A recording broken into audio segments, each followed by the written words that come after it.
Hello students, last section में हमने covalent bond study किया था। उसके मैंने आपको दो एग्जांपल सॉल्व करने के लिए दिए थे for practice. One is CH4 and another is NH3। ठीक है, डायरेक्ट क्वेश्चन कोवेलेंट बॉन्ड की बहुत सारी बुक्स में मैंने देखे हैं, कोवेलेंट बॉन्ड आयनिक बॉन्ड के नहीं दिए हुए, लेकिन कंसेप्ट अगर आपको समझ में आएगा तो आप इससे रिलेटेड डिफरेंट टाइप की एक्सरसाइज कर सकते हो, जो हम टॉपिक खत्म होने के बाद भी कुछ क्वेश्चंस करने वाले हैं। ठीक है, तो यहाँ पर हम पहले लुईस स्ट्रक्चर देख लेते हैं और सेंट्रल एटम, जैसे मैंने आपको कुछ टर्म दी थी, उन टर्म्स पे भी कुछ क्वेश्चन बेस्ड हैं, तो वो आप सॉल्व करोगे तो आएगा। जैसे CH4 इज मीथेन, गैस है मीथेन, फिर ये अमोनिया गैस है। ठीक है, अगर नेम दिया होता है तो आपको फॉर्मूला भी पता होना चाहिए। कुछ कॉमन फॉर्मूलाज हैं जो जनरल नेम है, जो आपको फॉर्मूला उनके पता ही होने चाहिए। सो मीथेन, ठीक है। अब यहाँ पर सेंट्रल एटम, जो नंबर कम होता है उसको सेंट्रल एटम बोलते हैं, तो यहाँ पर C है और वहां पर N है, ये रहा C। कार्बन के अराउंड 4 हाइड्रोजन है, तो हम सिमेट्री के लिए इस टाइप से 4 लिख देते हैं। अगर आप खुद सोचो, हम ऐसा भी लिख सकते हैं, कोई फर्क नहीं पड़ता है, कैसे भी लिख सकते हैं, लेकिन स्ट्रक्चर एक्सप्लेन करने के लिए पर्टिकुलर सिमेट्री होनी चाहिए, इसलिए हमने ऐसा लिखा है। Now we know that carbon has 4 electron in outermost orbit, उसको 4 इलेक्ट्रॉन की रिक्वायरमेंट है, और हाइड्रोजन के आउटर मोस्ट में 1 इलेक्ट्रॉन होता है, जो वो लूज नहीं कर सकता, शेयर करेगा। ठीक है, सो बॉन्ड इज क्लियर। यहाँ पर बॉन्ड दिख रहा है हमको, दोनों के बीच में शेयरिंग हो जाएगी इस टाइप से, और ये बॉन्ड बन जाएगा सिंगल बॉन्ड। तो कार्बन और हाइड्रोजन के बीच में यहाँ पर बन जाता है सिंगल बॉन्ड। ठीक है, किसी कार्बन के पास 4 इलेक्ट्रॉन थे, 4 के 4 जो है वो ऑक्यूपाई हो गए, और इसकी जो कॉमन स्ट्रक्चर बन जाएगी, मतलब कॉमन मतलब हम बोलेंगे बॉन्डेड स्ट्रक्चर, वो ये ऐसी बन जाएगी जिसमें हाइड्रोजन जो है वो पास आ जाएगा, है ना, ये हाइड्रोजन पास आ गया, और ये हो गया मीथेन। ठीक है, तो ये कोवेलेंट स्ट्रक्चर ऑफ मीथेन हो गया। ऐसे ही आप अमोनिया की अगर आपने ट्राई किया है तो बहुत इजी है। 3 हाइड्रोजन एटम है, तो 1, 2 एंड 3। अमोनिया के नाइट्रोजन के आउटर मोस्ट में कितने इलेक्ट्रॉन होते हैं? 5। तो हमने हर एटम को एक हाइड्रोजन के लिए सामने और ऐसे अरेंज कर दिया, तो यहाँ पर हमको बॉन्ड दिख रहा है 1, 2 एंड 3। तो यहाँ पर ये बॉन्ड हो गया NH3 का ये। ठीक है, और as we can see 1 lone pair is present, तो 3 बॉन्ड पेयर है और 1 लोन पेयर है। वाटर के अंदर 2 बॉन्ड पेयर थे और 2 लोन पेयर थे सेंट्रल एटम के पास में। तो बॉन्ड पेयर लोन पेयर भी आपको क्लियर हो गया यहाँ पर, और structure and covalent structure and Lewis structure भी क्लियर हो गया। नाउ अब क्वेश्चन ये अराइज होता है कि हम जो कोवेलेंट बॉन्ड पढ़ रहे हैं वो सिमिलर एटम्स और डिसिमिलर एटम्स के बीच में पढ़ रहे हैं, तो क्या सिमिलर और डिसिमिलर एटम के बीच में बनने वाला सिंगल, डबल या ट्रिपल बॉन्ड या कोवेलेंट बॉन्ड सेम होता है ना? अगर हम ऐसा देखने चाहते हैं, जैसे क्लोरीन और क्लोरीन के बीच में एक सिंगल बॉन्ड होता है, और आप कोई भी एग्जांपल ले लो, सोडियम और NaCl के बीच में तो आयनिक होता है, या फिर हाइड्रोजन और क्लोरीन के बीच में भी सिंगल बॉन्ड होता है। ठीक है, यहाँ पर भी कोवेलेंट बॉन्ड है, यहाँ पर भी कोवेलेंट बॉन्ड है, शेयरिंग से इलेक्ट्रॉन बन रहा है। एक तो एक ही चीज कॉमन है दोनों में कि यहाँ पर there is a sharing of electron, sharing of electron and formation of covalent bond, ये एक ही चीज कॉमन है दोनों के बीच में। अगर अनकॉमन यानी इन दोनों में डिफरेंस की बात करें, तो जैसे ये डिफरेंस एक क्लियर है कि यहाँ पर क्लोरीन है, यहाँ पर हाइड्रोजन है। ठीक है, लेकिन एक ही डिफरेंस है कि ये जो एटम, ये जो बॉन्ड बन रहा है सिंगल बॉन्ड, वो सिमिलर एटम्स के बीच में बन रहा है, जो एग्जैक्टली सेम है। उन दोनों के बीच में इलेक्ट्रॉन की कोई लड़ाई नहीं है, और वो शेयरिंग से बॉन्ड फॉर्म कर देते हैं। लेकिन यहाँ जो बॉन्ड बनेगा, यहाँ हाइड्रोजन और क्लोरीन के बीच में, यहाँ पर इलेक्ट्रॉन की लड़ाई है। कैसे है? क्यों? क्योंकि दोनों सेम नहीं है ना। हाइड्रोजन को एक इलेक्ट्रॉन की रिक्वायरमेंट है, तो वो डबल क्लोज्ड कॉन्फ़िगरेशन हो जाएगा। क्लोरीन को एक इलेक्ट्रॉन की रिक्वायरमेंट है, तो वो ऑक्टेट हो जाएगा।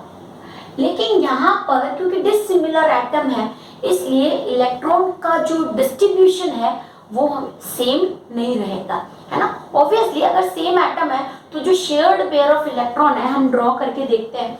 जैसे शेयर्ड पेयर ऑफ इलेक्ट्रॉन की बात करें तो हाइड्रोजन और हाइड्रोजन के बीच में यहाँ पर शेयर पेयर ऑफ इलेक्ट्रॉन हो जाएगा। ऑक्सीजन और ऑक्सीजन के बीच में ये शेयर्ड पेयर ऑफ इलेक्ट्रॉन यहाँ पर हम इस तरह से ड्रॉ कर देते हैं और हम जो बॉन्डेड पेयर हैं उनको बीच में लग देते हैं। तो दोनों के पास वो इलेक्ट्रॉन काउंट होते हैं, ये इसके भी और इसके भी, और दोनों में सिमिलैरिटी है, एग्जैक्टली सेम है, कोई इलेक्ट्रॉन का डिस्प्यूट नहीं है। लेकिन जैसे ही एटम अलग होते हैं, हाइड्रोजन और ऑक्सीजन हो गया, हाइड्रोजन और क्लोरीन हो गया, इस केस में इलेक्ट्रॉन की लड़ाई होती है शुरू। कैसे? क्योंकि इलेक्ट्रॉन को लेने की टेंडेंसी पर डिपेंड हो जाता है कि जो शेयर्ड पेयर ऑफ इलेक्ट्रॉन था, शेयरिंग तो हो गई, बॉन्ड फॉर्म भी हो गया, लेकिन वो जो बॉन्डेड पेयर है उसको जो एटम पावरफुल होगा, यानी जिसकी इलेक्ट्रॉन लेने की कैपेसिटी ज्यादा होगी, जिसको इलेक्ट्रॉन नेगेटिविटी कहते हैं, वो उस पेयर को अपनी तरफ ही रखेगा। तो फीलिंग करवाएगा उसको कि ये तेरा है ना। हम इसको ऐसे समझते हैं कि शेयर तो कर लिया, जब शेयर किया तो दोनों खुश हो गए कि उसका डुअल हो गया, उसका ऑक्टेट हो गया, ये दोनों के ऑक्टेट भी हो गए, है ना। बहुत सारे ऐसे एग्जांपल है जिसमें दोनों के ऑक्टेट कंप्लीट हो गए, दोनों अलग अलग हैं। लेकिन जो शेयर्ड पेयर ऑफ इलेक्ट्रॉन बीच में रहना चाहिए था, जो दोनों का होना चाहिए था, उसको एक पावरफुल एटम जिसकी इलेक्ट्रॉन नेगेटिविटी यानी इलेक्ट्रॉन गेन करने की जो कैपेसिटी है वो ज्यादा है, वो उस शेयर्ड पेयर को अपनी तरफ रखना चाहता है और उसको ये फील कराना चाहता है ये रखा हुआ मेरे पास है, लेकिन इसमें तेरा भी, ये तेरा भी है। So that type of feeling create charges in covalent bond. वैसे तो शेयरिंग में किसी टाइप का भी चार्ज नहीं होना चाहिए था, क्योंकि चार्ज कब होता है? जब इलेक्ट्रॉन का एक्सचेंज होता है, ट्रांसफर होता है, गेनिंग या लूजिंग होती है, तब चार्जेस डेवलप होते हैं। लेकिन यहाँ पर चार्ज, क्योंकि गेनिंग लूजिंग नहीं है, शेयरिंग किया है, तो चार्जेस तो आने ही नहीं चाहते। But due to difference in electron negativity, यहाँ पर ये टर्म आता है इलेक्ट्रॉन नेगेटिविटी। ठीक है, इलेक्ट्रॉन नेगेटिविटी का मीनिंग क्या होता है? इलेक्ट्रॉन गेन करने की कैपेसिटी। और ये उन एलिमेंट्स में यानी उन एटम्स में ज्यादा होती है जिनके आउटर मोस्ट में 5, 6, 7 इलेक्ट्रॉन होते हैं। मतलब बाय हुक और बाय क्रूक इनको कैसे भी करके अपने इलेक्ट्रॉन कंप्लीट कर लेने हैं। तो मोस्ट इलेक्ट्रोनेगेटिव एलिमेंट भी जो है वो होता है फ्लोरीन।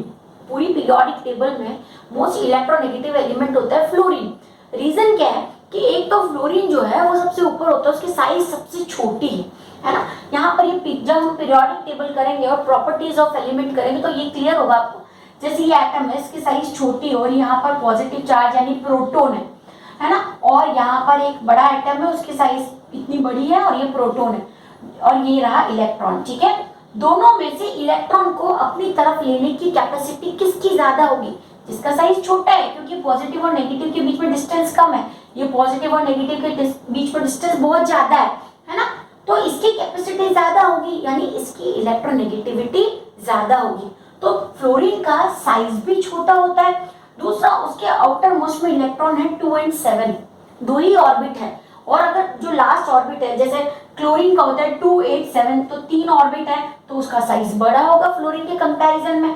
तो जो फ्लोरीन है उसको कैसे भी करके एक इलेक्ट्रॉन मिल जाता है, तो वो ऑक्टेट उसका कंप्लीट हो जाता है, इसलिए उसकी इलेक्ट्रोनेगेटिविटी हाईएस्ट होती है, बहुत ज्यादा होती है। अगर ये हम जो बॉन्ड बनाते हैं हाइड्रोजन और क्लोरीन के बीच में, क्लोरीन की जगह हम फ्लोरीन ले लें तो भी कोई फर्क नहीं पड़ता। फ्लोरीन के आउटर मोस्ट में भी 7 इलेक्ट्रॉन होते हैं, ये 6 हमने ड्रॉ किए, हाइड्रोजन का 1। अब शेयरिंग तो हो गई, ये रही शेयरिंग है ना, और उसके बाद ये इलेक्ट्रॉन रहे फ्लोरीन के जो लोन पेयर बचे हुए हैं वो।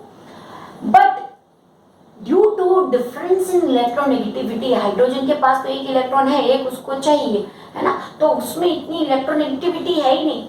तो जो शेयर्ड पेयर ऑफ इलेक्ट्रॉन है, यानी ये जो शेयर्ड पेयर ऑफ इलेक्ट्रॉन दोनों के बीच में रहना चाहिए था, ये इसकी तरफ खींचा हुआ होता है, और खींचे में होने की वजह से वो इलेक्ट्रॉन पेयर हमको, हाइड्रोजन का डुअल तो कंप्लीट हो गया क्योंकि बॉन्ड फॉर्म हो गया, लेकिन जो शेयर्ड पेयर ऑफ इलेक्ट्रॉन है वो फ्लोरीन की तरफ होगा। ठीक है, इसकी वजह से एक तरह का पुलिंग यानी ट्रांसफर क्रिएट हो गया। कंप्लीट ट्रांसफर नहीं है, ऐसा नहीं है हाइड्रोजन पूरा उसको इलेक्ट्रॉन शेयर किया है तो भी दे देगा, ऐसा नहीं। इनकम्प्लीट टाइप का ट्रांसफर है जिससे पार्शियल पॉजिटिव और नेगेटिव चार्जेस डेवलप होते हैं, ये होते हैं partial positive and negative charges. और पहले तो कोवेलेंट बॉन्ड में किसी टाइप की चार्जेस नहीं थे, अभी चार्जेस डेवलप हो गए, इसलिए इस टाइप के बॉन्ड को बोलते हैं polar covalent bond. That means every dissimilar atom which form covalent bond with another atom, या two dissimilar atom, more dissimilar atoms form covalent bond, there will be polarity in covalent bond। वहां पर covalent bond में polarity होगी ही, क्योंकि difference है electronegativity में। आप चाहे कार्बन डाइऑक्साइड की बात करो, चाहे वाटर की बात करो, जहां पर भी electron dissimilar, sorry atom dissimilar हुए, अलग अलग हुए, उनकी इलेक्ट्रोनेगेटिविटी चेंज हो गई। चेंज होने की वजह से उनकी जो प्रॉपर्टीज है ना, उनकी जो इलेक्ट्रॉन की लेने की टेंडेंसीज है उसमें जो चेंज हुए, उसकी वजह से चार्जेस नहीं होते हुए भी चार्जेस डेवलप हो जाते हैं, बट कंप्लीट चार्जेस नहीं होते, कंप्लीट पॉजिटिव नेगेटिव नहीं होते, पार्शियल होते हैं, तो उनको partial positive and negative charges बोलते हैं। And the concept and phenomenon known as polarity in covalent bond, this type of bond is known as polar covalent bond। Likewise अगर हम वाटर का एग्जांपल लेते हैं, जैसे हमने वाटर ड्रॉ किया, ये वाटर है और दोनों के बीच में यहाँ पर एक एक इलेक्ट्रॉन पेयर की शेयरिंग हुई थी, जिससे इसका ऑक्टेट और इन दोनों के ड्यूअल क्लोज कॉन्फ़िगरेशन कंप्लीट हो गए। बट यहाँ पर किसकी इलेक्ट्रोनेगेटिविटी ज्यादा है? ऑक्सीजन की, क्योंकि उसके आउटर मोस्ट में 6 इलेक्ट्रॉन है। तो जो दोनों पेयर हैं, शेयर्ड पेयर ऑफ इलेक्ट्रॉन, वो इसके किसकी तरफ अट्रैक्ट रहेंगे? ऑक्सीजन की तरफ। तो यहाँ से भी और यहाँ से भी, इसलिए इसके ऊपर -2 पोलर चार्ज डेवलप होगा और ये दोनों रह जाएंगे प्लस पोलर चार्ज। तो ये भी एक टाइप की पोलरिटी इन बॉन्ड हो गई, यानी जब भी डिसिमिलर होंगे उनमें डिफरेंस होगा ही, इलेक्ट्रोनेगेटिविटी में डिफरेंस कंफर्म है, तो वहां पर चार्जेस भी कंफर्म हो जाएंगे। वो एक प्योर कोवेलेंट बॉन्ड नहीं होकर पोलर कोवेलेंट बॉन्ड बन जाता है। ठीक है, तो फिर ये H2 का CO2 का एग्जांपल भी आप ले लो।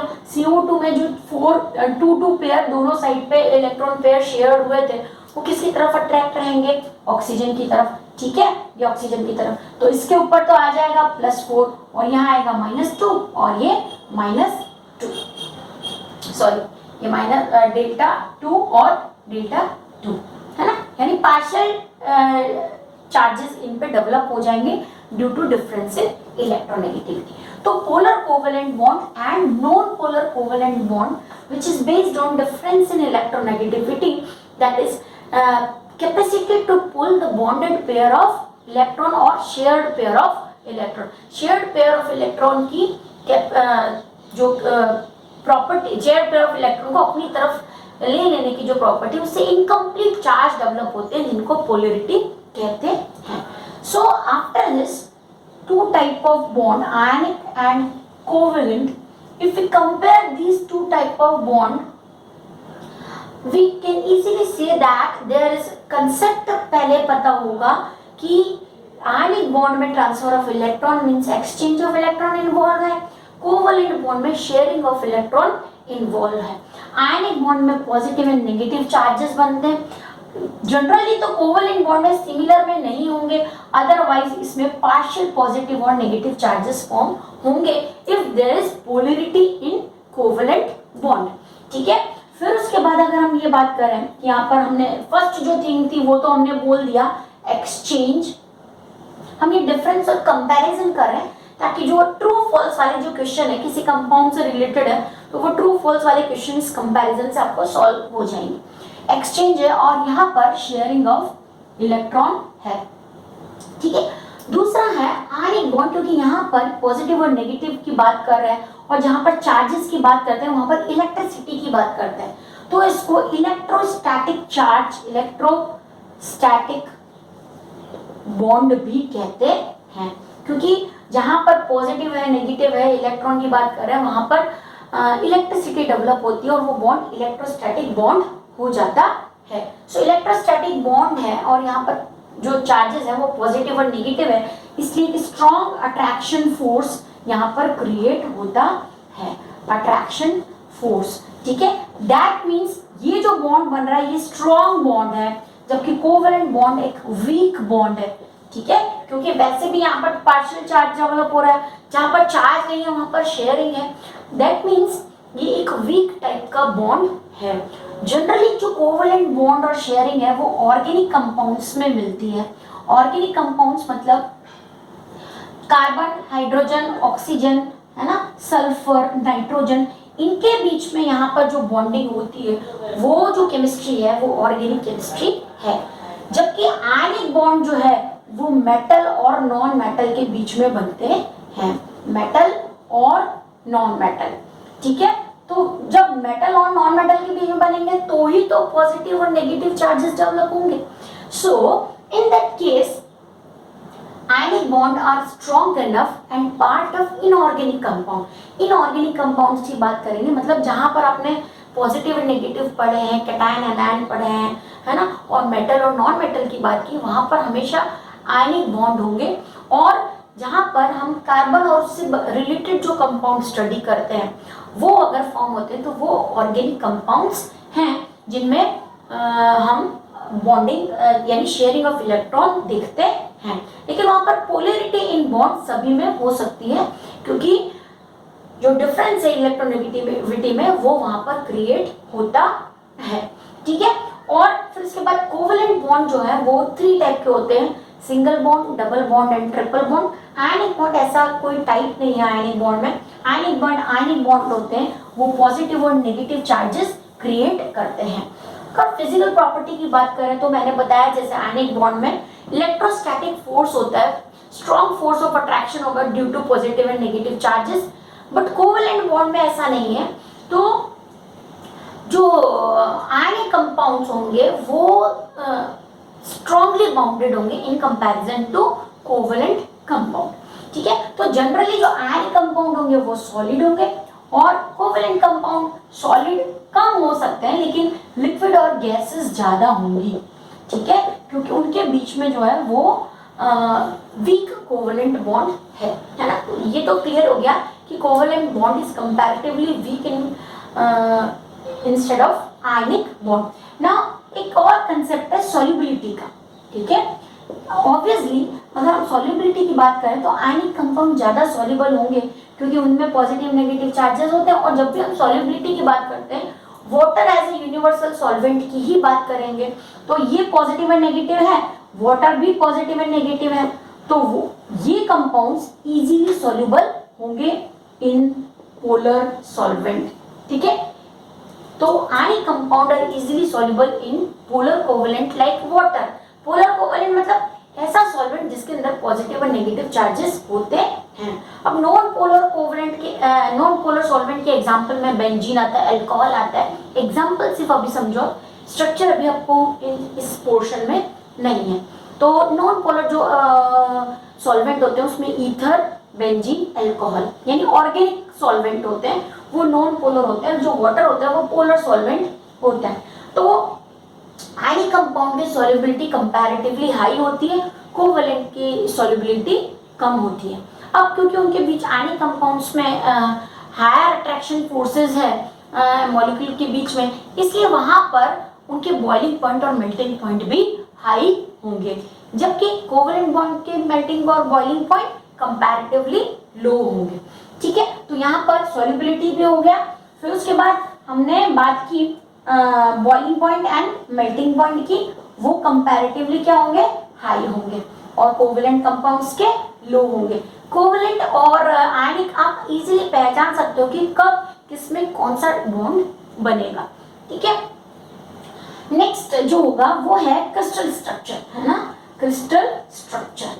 ऑब्वियसली अगर फोर्स ऑफ अट्रैक्शन है मॉलिक्यूल्स के बीच में तो वो एक डेफिनेट पैटर्न में अरेंज हो जाएंगे और क्रिस्टल स्ट्रक्चर बनाएंगे। तो जितने भी आयनिक कंपाउंड होते हैं जैसे सोडियम क्लोराइड है, कैल्शियम क्लोराइड है, मैग्नीशियम क्लोराइड है, सल्फेट्स हैं, ये सब जो आयनिक कंपाउंड है इनकी डेफिनेट ज्योमेट्री होती है। कॉपर सल्फेट है, अब आपको ये जब सोडियम सल्फेट और इन सब की बात करोगे ना तो आपको सल्फेट आयन का भी लुईस स्ट्रक्चर देखने को मिलेगा, लेकिन अभी हमको वो नहीं करना है, वो हमारे सिलेबस में नहीं है। हम इतना समझ सकते हैं कि जैसे Na और Cl के बीच में आयनिक बॉन्ड बना था, वैसे ही पॉलीएटॉमिक आयंस और मेटल के बीच में फॉर्म हो सकता है। पॉलीएटॉमिक आयंस तो पता नहीं कि भूल गए, पॉलीएटॉमिक आयन मतलब जैसे SO4-2, CO3-2, NH4+1, ये पॉलीएटॉमिक आयंस है, तो उनके बीच में भी आयनिक बॉन्ड ही होते हैं।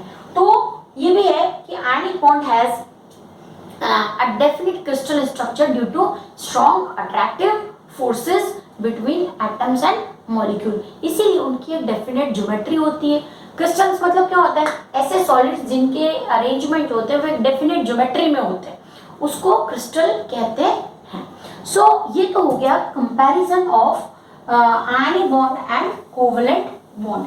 अगर अब आपको एग्जांपल देते हैं, जैसे है ना एग्जांपल आपको करने हैं, तो आप जितने अभी किए हैं उनमें से अगर आपको मैं कंपाउंड दे दूं तो आप ये आराम से फाइंड कर सकते हो कि कौन से कंपाउंड्स के बीच में कैसी बॉन्डिंग होगी। ठीक है, तो अब आपको जो मॉलिक्यूल्स ट्राई करने हैं, Lewis structure and bond formation दोनों करना है। Give Lewis structure and bond formation of these molecule. तो आप कीजिए कार्बन टेट्राक्लोराइड, इसका नाम है CCl4, यानी एक कार्बन है और 4 क्लोरीन है, इसका नाम कार्बन टेट्रा क्लोराइड। फाइन। दूसरा हम लेंगे हाइड्रोजन सल्फाइड, हाइड्रोजन सल्फाइड, ठीक है, हाइड्रोजन सल्फाइड। और फिर हम ले सकते हैं ये मतलब आपको क्या करना है, इसमें आपको फाइंड करना है कि कौन से बॉन्ड होंगे और इलेक्ट्रॉन के शेयरिंग और इलेक्ट्रॉन का ट्रांसफर कैसे होगा। फिर आप कैल्शियम ऑक्साइड बनाइए, देन आप फिर मैग्नीशियम ऑक्साइड तो हमने किया हुआ है, कैल्शियम फ्लोराइड ये कर सकते हो आप, है ना। तो यहाँ पर CaCl2 या फिर CaF2, CaCl2 भी ले सकते हो और CaF2, इनमें कैसा बॉन्ड फॉर्मेशन होगा, इनकी Lewis structure and bond formation. And lastly fourth जो फिफ्थ एग्जांपल है वो आप करो, हमने किया हुआ है carbon tetrachloride, hydrogen sulphate, calcium oxide और Br, ठीक है, पोटेशियम ब्रोमाइड। इनके बीच में आप Lewis structure and bond formation draw करके ट्राई करो और प्रैक्टिस करो, क्योंकि इतना करने के बाद हम नेक्स्ट टॉपिक पे या फिर हम एक्सरसाइज पार्ट पे आएंगे कि इन क्वेश्चन से रिलेटेड कौन सी एक्सरसाइज है। ठीक है, सो मेक श्योर कि आपको ये सारे लुईस स्ट्रक्चर ड्रॉ करने आ जाए और आपको ये पता लग जाए कि कौन किस में बॉन्ड शेयर हो रहा है और किस में इलेक्ट्रॉन शेयर होंगे और किस में इलेक्ट्रॉन एक्सचेंज होंगे। Okay, thank you.